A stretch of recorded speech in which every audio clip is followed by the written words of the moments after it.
we start a new topic, budgetary control.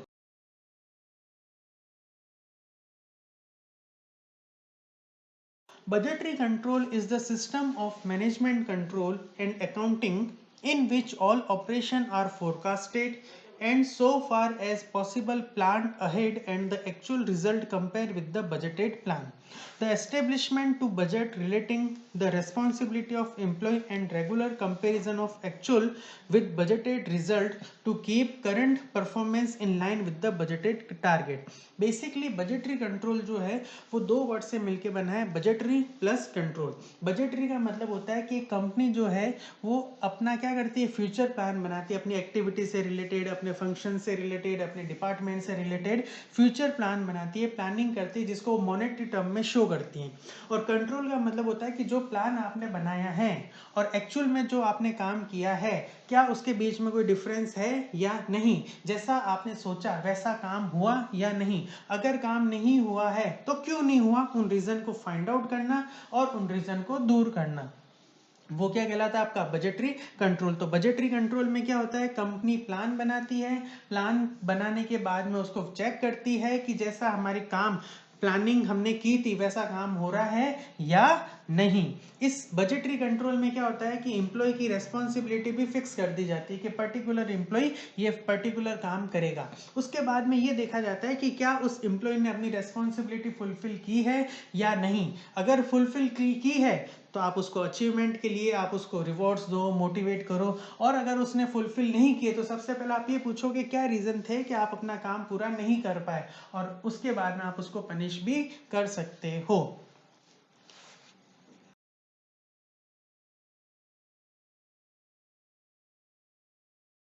We start with the advantage of budgetary control. First है to gain the efficiency and economy. Budget में हम क्या करते हैं, पहले से प्लानिंग करके चलते हैं कि ये काम हमें किस तरीके से करना है, किस स्टेप पे हमें क्या काम करना है। तो जब भी आप प्लानिंग करके कोई भी काम करते हो तो उसमें आपके एफिशिएंसी रहती है, एरर आने के चांसेस कम रहते हैं, और जब एरर कम होगी तो आपकी कॉस्ट भी क्या आएगी, कम आएगी। तो बजट के कारण आपकी एफिशिएंसी भी बढ़ती है और इकोनॉमी भी बढ़ती है। Second, to determine the responsibility. जब आप बजट बनाते हो तो बजट बनाते समय आप क्या करते हो, हर एम्प्लॉय को उसकी रेस्पॉन्सिबिलिटी बता देते हो कि आपको ये काम करना है। टाटा कंपनी ने बजट बनाया कि इस साल मुझे 500 कार बनानी है, तो ये अपने आप ही इंफॉर्मेशन कम्युनिकेट हो गई कि प्रोडक्शन डिपार्टमेंट की रेस्पॉन्सिबिलिटी फिक्स हो गई कि 500 कार मुझे बनानी है, और मार्केटिंग डिपार्टमेंट वालों की भी रेस्पॉन्सिबिलिटी फिक्स हो गई कि इस साल मुझे 500 कार बेचनी ही बेचनी है। तो यहाँ पे हम क्या कर सकते हैं, हर एम्प्लॉय की रेस्पॉन्सिबिलिटी फिक्स कर सकते हैं। और इसी से जुड़ा हुआ आपका फोर्थ पॉइंट है हेल्पफुल इन एम्प्लॉय अप्रेजल, कि जब हमने उनको कुछ काम दिया है तो हम ये भी चेक करेंगे कि उन्होंने काम पूरा किया है या नहीं। पूरा किया है तो आप उसको रिवॉर्ड दो, अगर नहीं किया है तो आप पूछो कि आपने ये काम क्यों नहीं किया, क्या रीज़न थे। और अगर आप उस रीज़न से सेटिस्फाइड हो तब तो एम्प्लॉय के अगेंस्ट कुछ भी एक्शन नहीं लिया जाना चाहिए, और अगर सेटिस्फाइड नहीं हो सकता है आप एम्प्लॉय के अगेंस्ट कुछ एक्शन ले लो।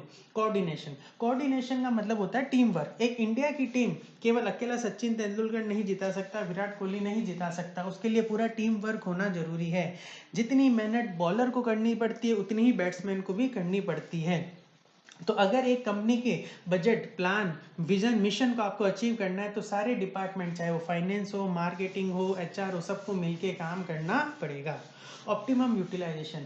एक कंपनी जो होती है उस कंपनी में अलग अलग तरीके के रिसोर्सेज होते हैं। अब कंपनी को ये देखना पड़ता है कि कौन से रिसोर्सेज काम आ रहे हैं और कौन से रिसोर्सेज आइडल पड़े हैं। तो बजट बनाते समय कंपनी ये देखती है कि हमारे कौन से रिसोर्सेज आइडल पड़े हैं और उसको हम किस तरीके से यूज में ले सके ताकि उन रिसोर्सेज वेस्ट न जाए। Study of business condition. जब भी बजट बनाते तो कंपनी अपना इंटरनल और एक्सटर्नल एनवायरनमेंट दोनों को चेक करती है, स्टडी करती है कि क्या मेरा बजट मेरी इंटरनल कंडीशन और एक्सटर्नल कंडीशन के अकॉर्डिंग है या नहीं। मैं मेरी स्ट्रेंथ के बाहर जाके काम नहीं कर सकता। मैं को ये पता होना चाहिए कि मार्केट में चल क्या रहा है, रिसेशन है, बूम है, क्या चल रहा है, मेरी कंपनी की खुद की स्ट्रेंथ कितनी है, मेरे एम्प्लॉय काम कर सकते हैं या नहीं कर सकते हैं। इन सब चीज़ों को कंसिडर करते हुए क्या करना चाहिए, बजट बनाना चाहिए। करेक्टिव एक्शन, जैसा मैंने आपको बताया, it is related with the control, कि हमने जो प्लान बनाया और जो एक्चुअल में हुआ क्या उसके बीच में कोई डिफरेंस है या नहीं। डिफरेंस है तो उस डिफरेंस को हम किस तरीके से दूर कर सकते हैं। Future uncertainty. जब भी हम बजट बनाते हैं, प्लानिंग करते हैं, तो प्लानिंग करते समय हम फ्यूचर को कंसीडर करते हैं। एक मैं ये ऑप्शन लेता हूँ कि मैंने फ्यूचर को एस्टिमेट किया नहीं, तो फ्यूचर में मेरे साथ में कुछ भी हो सकता है, और हो सकता है उस समय में उस कंडीशन में हूँ कि मैं उस प्रॉब्लम को फेस कर ही नहीं सकता। और जब मैं अगर फ्यूचर को पहले से प्रिडिक्ट कर लूँ कि मेरे साथ में ये प्रॉब्लम्स आ सकती है, तो मैं पहले से उसका सॉल्यूशन खुद के पास में तैयार रखूंगा, ताकि जब मेरे सामने वो प्रॉब्लम आए तो मैं इजीली उसको हैंडल कर सकूं। तो बजट में हम ये देखते हैं कि फ्यूचर में हमारे सामने क्या क्या अनसर्टेनिटी प्रॉब्लम्स आ सकती है।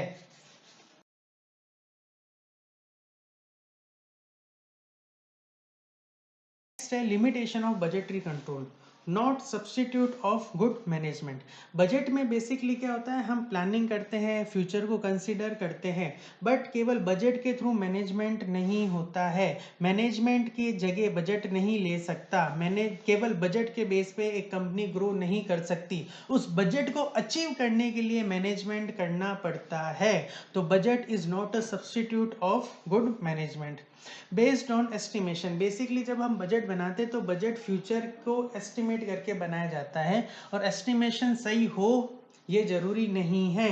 हो सकता है आपका एस्टिमेशन 100% सही निकल जाए, हो सकता है आपका एस्टिमेशन बिल्कुल भी गलत निकल जाए, तो उस कंडीशन में आपकी प्लानिंग फेल हो जाती है। Difficulty in changing environment, basically अगर हम आज का टाइम देखें तो ये पूरा चेंजिंग एनवायरनमेंट है। मार्केट में हर रोज कुछ ना कुछ नए चेंजेस आते रहते हैं, तो आपका बजट एक फिक्स नहीं रह सकता। आपको अपने बजट को according to the time change करना पड़ता है। जैसे जैसे मार्केट में चेंज आते हैं, आपको अपने बजट में भी चेंजेस लाने पड़ते हैं, जिसके कारण आपकी कॉस्ट क्या हो जाती है, इंक्रीज होती है। Time factor, accuracy come with the time. Budget जब आप फर्स्ट टाइम बनाते हो तो आपकी एक्यूरेसी इतनी नहीं रहती। जैसे जैसे आप बजट 4, 5, 6 बार बनाओगे, वैसे वैसे आपको बजट बनाने का एक्सपीरियंस आएगा, एक्यूरेसी आएगी। तो बजट जब भी एक उस मैनेजर को दिया जाना चाहिए जिसको बजट बनाने का एक्सपीरियंस हो। किसी भी नए पर्सन को अगर बजट बनाने का काम दिया जाता है तो उसमें इतनी एक्यूरेसी नहीं आ सकती। हाई कॉस्ट, तो मैंने आपको बताया कि अगर आपका बजट फेल हो जाता है, मार्केट में कुछ भी नए चेंजेस आते हैं, तो आपको अपने बजट में चेंजेस करने पड़ते हैं। तो बजट बनाने के लिए आपको अपॉइंट करना पड़ता है एम्प्लॉय को, और वो एम्प्लॉय बार बार अगर बजट बनाएगा तो बार बार आपसे फीस लेगा। तो यहाँ पे आपके बजट बनाने की कॉस्ट क्या हो जाती है, इंक्रीज हो जाती है। लैक ऑफ कोऑर्डिनेशन, तो मैंने आपको बताया कि बजट तभी सक्सेसफुल हो सकता है जब सारे डिपार्टमेंट में कोऑर्डिनेशन हो। अगर डिपार्टमेंट में कोऑर्डिनेशन नहीं है तो आपका बजट सक्सेसफुल नहीं हो सकता।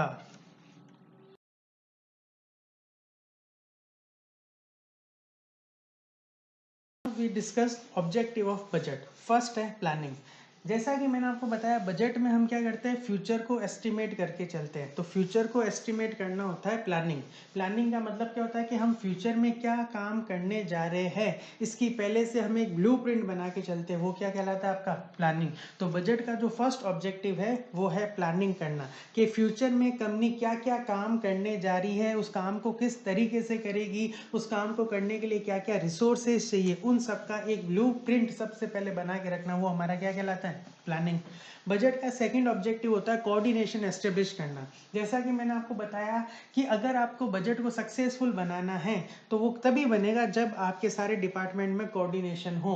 अगर डिपार्टमेंट में कोऑर्डिनेशन नहीं है तो बजट सक्सेसफुल नहीं हो सकता। कंट्रोल, नेक्स्ट आपके कंट्रोल। बजट का जो मेन इंपॉर्टेंट ऑब्जेक्टिव है वो है कंट्रोल।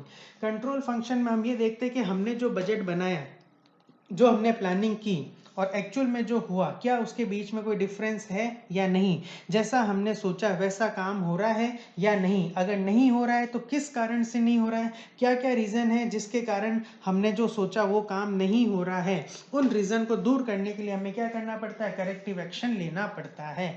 ये प्रोसेस क्या कहलाती है, आपके control. Delegation of right and responsibility.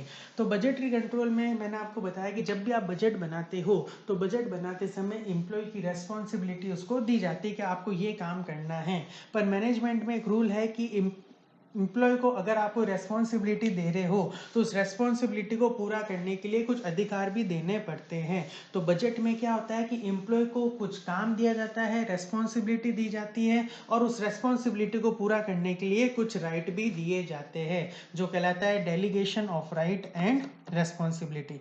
Communication, कि जब भी आप बजट बनाते हो, बजट क्या है, एक कम्युनिकेशन टूल है। बजट बनाते ही सारी की सारी इंफॉर्मेशन हर जगह अपने आप ही कम्युनिकेट हो जाती है। जैसे टाटा कंपनी ने अपना बजट बनाया कि मुझे 500 कार बनानी है, तो इस सिर्फ एक इस इंफॉर्मेशन से प्रोडक्शन डिपार्टमेंट को अपने आप कम्युनिकेट हो गया कि आने वाले टाइम में 500 कार का प्रोडक्शन करना है। सेल वाले को कम्युनिकेट हो गया कि आने वाले टाइम में मुझे 500 कार सेल करनी है। फाइनेंस वाले को ये पता चल गया कि मुझे प्रोडक्शन डिपार्टमेंट वालों को 500 कार के लिए फंड अवेलेबल कराना पड़ेगा। तो बजट क्या है, एक communication tool.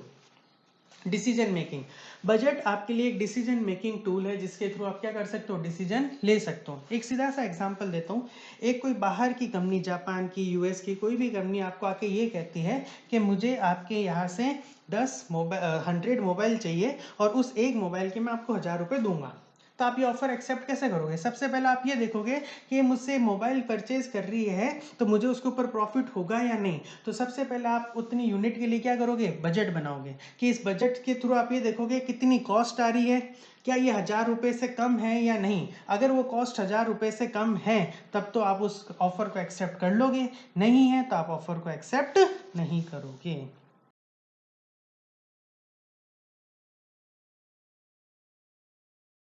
Now we start with the principle of budgetary control. First, order from one person only. Basically अगर देखा जाए तो एक कंपनी में एम्प्लॉय के सुपीरियर बहुत सारे हो सकते हैं। असिस्टेंट मैनेजर हो सकता है, मैनेजर हो सकता है, सीनियर मैनेजर हो सकता है। पर अगर आप ये चाहते हो कि सुपीरियर सही तरीके से काम करें, एफिशिएंसी के साथ काम करें, तो वहाँ पे रूल होना चाहिए कि एम्प्लॉय को ऑर्डर देने के लिए केवल एक पर्सन होना चाहिए, उसका सुपीरियर केवल एक पर्सन होना चाहिए। फॉर एग्जाम्पल अगर मैं हूँ, मुझे मेरा हेड भी कुछ ऑर्डर दे रहा है, डीन भी कुछ ऑर्डर दे रहा है, तो मेरे सामने ये दिक्कत आएगी पहले मैं किसका काम पूरा करूँ। तो ये चीज़ हमेशा होनी चाहिए कंपनी में कि एम्प्लॉय के ऊपर केवल रिपोर्टिंग अथॉरिटी एक पर्सन ही होनी चाहिए, ताकि उसके सामने कंफ्यूजन नहीं रहे कि पहले काम किसका किया जाना चाहिए। Second, responsibility. बजटिंग में क्या होता है, आप एम्प्लॉय को उसकी रेस्पॉन्सिबिलिटी देते हो कि आपको ये काम करना है। हो सकता है वो अपनी रेस्पॉन्सिबिलिटी पूरी तरीके से परफॉर्म कर ले, हो सकता है वो रेस्पॉन्सिबिलिटी परफॉर्म ना कर पाए, पर रेस्पॉन्सिबिलिटी परफॉर्म करने के लिए आपको उसको साथ में राइट्स भी देने पड़ते हैं, क्योंकि मैनेजमेंट का सीधा सा रूल है, responsibility and rights goes together. अधिकार और दायित्व दोनों साथ में चलते हैं, बिना अधिकार के कोई भी दायित्व पूरा नहीं हो सकता। सजेशन फ्रॉम द एम्प्लॉय, एक कंपनी के लिए जरूरी है कि जब भी वो अपना बजट बना रही है तो बजट बनाते समय केवल टॉप लेवल मैनेजर्स को वो इंक्लूड ना करें, उनके साथ में वो अपने दूसरे एम्प्लॉय को भी इंक्लूड करें, उनसे सजेशन लें। हो सकता है कि कोई सजेशन टॉप लेवल मैनेजर न दे पाए और नॉर्मल एम्प्लॉय दे दें, तो यहाँ पे कंपनी को बजट बनाते समय अपने एम्प्लॉय के भी सजेशन को कंसिडर करना चाहिए।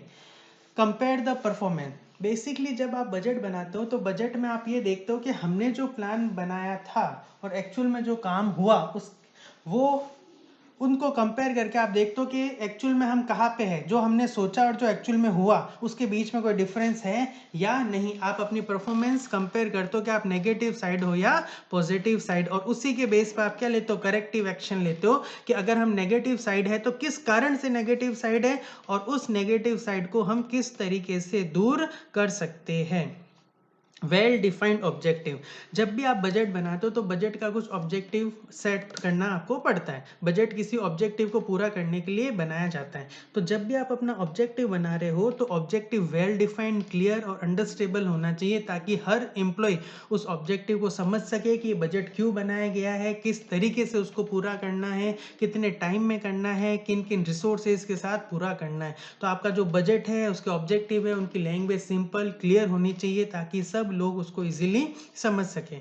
फ्लेक्सिबिलिटी, जैसा कि मैंने आपको बताया कि हम ऐसे एनवायरनमेंट में रह रहे हैं जो चेंजिंग एनवायरनमेंट है, हर रोज कुछ ना कुछ चेंजेस आते हैं, तो आपका बजट ऐसा होना चाहिए जिसमें इजीली आप उन चेंजेस को क्या कर सको, इनकॉर्पोरेट कर सको। मतलब उसमें फ्लेक्सिबिलिटी होनी चाहिए ताकि मार्केट में जो चेंजेस आ रहे हैं उन चेंजेस को इजीली उस बजट में एडजस्ट कर सको। बजट पीरियड, बेसिकली जो बजट होता है वो एक स्पेसिफाइड टाइम पीरियड के लिए बनाया जाता है, 6 महीने के लिए, साल भर के लिए, 2 साल के लिए। तो सबसे पहले आपको ये डिफाइन करना पड़ता है, सेट करना पड़ता है कि आप जो बजट बनाने जा रहे हो वो बजट कितने टाइम पीरियड का है। तो आपको यहाँ पे टाइम पीरियड डिसाइड करना पड़ता है। बजट शॉर्ट टर्म के लिए भी हो सकता है, लॉन्ग टर्म के लिए भी हो सकता है।